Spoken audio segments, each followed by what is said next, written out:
بسم اللہ الرحمن الرحیم۔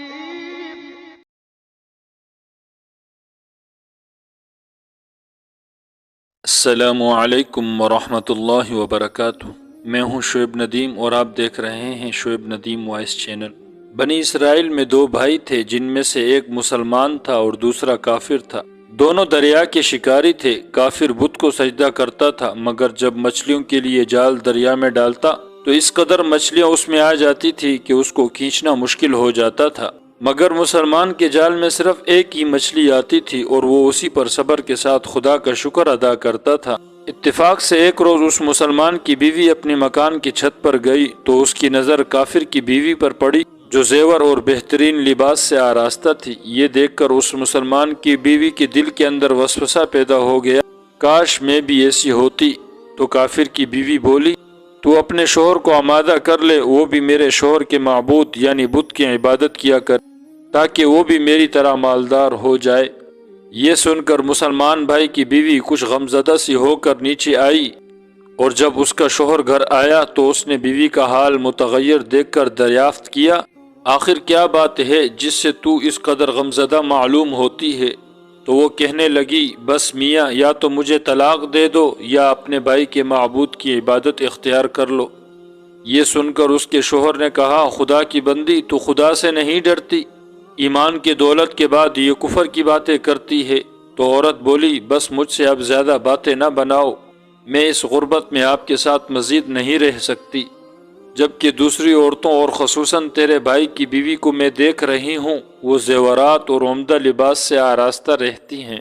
جب اس مرد مومن نے دیکھا کہ عورت اپنی ضد پر اتر آئی ہے اور اس کا اصرار حد سے زیادہ بڑھ چکا ہے تو اس نے عورت کو تسلی دی، کہا، اچھا، گھبرانے کی ضرورت نہیں، میں کل سے کاریگروں اور مزدوروں میں جا کر محنت کر کے تجھے روزانہ 2 درہم دیتا رہوں گا، تو اس سے اپنی حالت درست کر لینا۔ یہ سن کر عورت کو کچھ تسکین حاصل ہوئی اور سویرے ہی وہ مرد مومن مزدوری کی تلاش میں نکلا، لیکن کسی نے اس کی بات نہ سنی۔ یہ دیکھ کر وہ دریا کے کنارے پہنچا اور شام تک اللہ کی عبادت میں مصروف رہ کر رات کو جب گھر آیا تو بیوی نے دریافت کیا، آج تم کہاں تھے؟ تو وہ کہنے لگا، میں بادشاہ کی خدمت میں تھا، اس نے مجھ سے 30 دن کے کام کی شرط رکھی ہے۔ عورت بولی کہ آخر بادشاہ تم کو کیا دے گا؟ تو اس نے جواب دیا، میرا بادشاہ بڑا کریم ہے، اس کے خزانے مال و دولت سے بھرے ہوئے ہیں، وہ مجھے وہ دے گا جو میں چاہوں گا۔ چنانچہ اسی طرح برابر وہ اپنے معبود برحق کے عبادت میں مصروف رہا، اور 30ویں رات ہوئی تو بیوی نے کہا، سنو میاں، اگر کل تم نے مجھے مزدوری لا کر نہیں دی تو تم کو مجھے طلاق دینا لازم ہو جائے گا۔ یہ سن کر اس کو بے حد پریشانی لاحق ہوئی، اور 30ویں صبح کو اس نے ایک یہودی سے کہا، کیا تم مجھے مزدوری پر لگاؤ گے؟ یہ سن کر یہودی کہنے لگا کہ ہاں، تم کو مزدوری تو مل جائے گی، لیکن شرط یہ ہے کہ میرے پاس تمہارے کھانے پینے کا کوئی انتظام نہ ہوگا۔ چنانچہ وہ مرد مومن روزے کی نیت کر کے یہودی کے ساتھ ہو لیا، اور اللہ تعالیٰ کے حکم سے حضرت جبرائیل علیہ السلام 29 اشرفیاں ایک نورانی طباق میں لے کر اس کی بیوی کے پاس پہنچے اور کہنے لگے، میں بادشاہ کا قاصد ہوں، اس نے یہ اشرفیاں لے کر مجھے آپ کے پاس بھیجا ہے اور فرمایا ہے، تیرا شوہر ہمارے کام میں تھا، ہم نے اس کو نہ چھوڑا یہاں تک کہ اس نے ہم کو چھوڑ دیا اور یہودی کے پاس چلا گیا۔ اگر وہ ہمارا کام کرتا رہتا تو ہم اس کو اور زیادہ اجرت دیتے، بس یہ ایک اشرفی کی کمی اس وجہ سے ہوئی کہ وہ 29 دن آیا ہے، 30 دن نہیں آیا۔ چنانچہ وہ عورت ان میں سے ایک اشرفی لے کر بازار گئی جس پر لا الہ الا اللہ وحدہ لا شریک لہ لکھا ہوا تھا۔ سونار نے 1000 درہم اس کی قیمت عورت کے حوالے کر دی، اور جب شام کو وہ مرد مومن گھر واپس آیا تو عورت نے اس سے دریافت کیا، آج تم کہاں تھے؟ اس نے جواب دیا کہ آج میں ایک یہودی کے کام پر گیا ہوا تھا۔ تو بیوی کہنے لگی، آخر بادشاہ کی خدمت ترک کر کے تم دوسرے کی خدمت کیوں کرتے ہو؟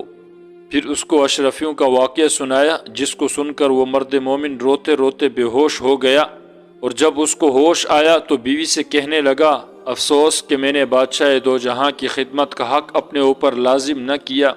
اس کے بعد اس شخص نے عورت کو چھوڑ دیا اور پہاڑوں پر چلا گیا، جہاں خدا کی عبادت میں مصروف رہا حتیٰ کہ اس کا انتقال ہو گیا۔ اللہ تعالیٰ اس پر اپنا رحم فرمائے۔ اس واقعے سے ہمیں یہ سبق حاصل ہوتا ہے کہ اللہ کے خزانوں میں کوئی کمی نہیں ہے، وہ بندے کو اس کی عبادت کا صلہ ضرور دیتا ہے، اگرچہ بعض دفعہ کسی حکمت کی بنا پر اس کے یہاں دیر ہو جاتی ہے، لیکن بہرحال اندھیر پھر بھی نہیں ہے، وہ اپنے بندوں کو دیتا ضرور ہے۔ اللہ تعالی ہم سب کو صبر و شکر کے ساتھ رہ کر زندگی گزارنے کی توفیق عطا فرمائے۔ امید ہے کہ آپ کو یہ ویڈیو پسند آئی ہوگی۔ مزید ایسی ویڈیوز کے لیے ہمارے اس چینل کو سبسکرائب کر دیں اور مجھے دیں اجازت، اس امید کے ساتھ کہ ایک اور ویڈیو لے کر آپ کی خدمت میں حاضر ہوں گا۔ تب تک کے لیے خدا حافظ۔ اللہ پاک آپ سب کا حافظ و نگہبان۔ وعلیکم السلام ورحمۃ اللہ وبرکاتہ۔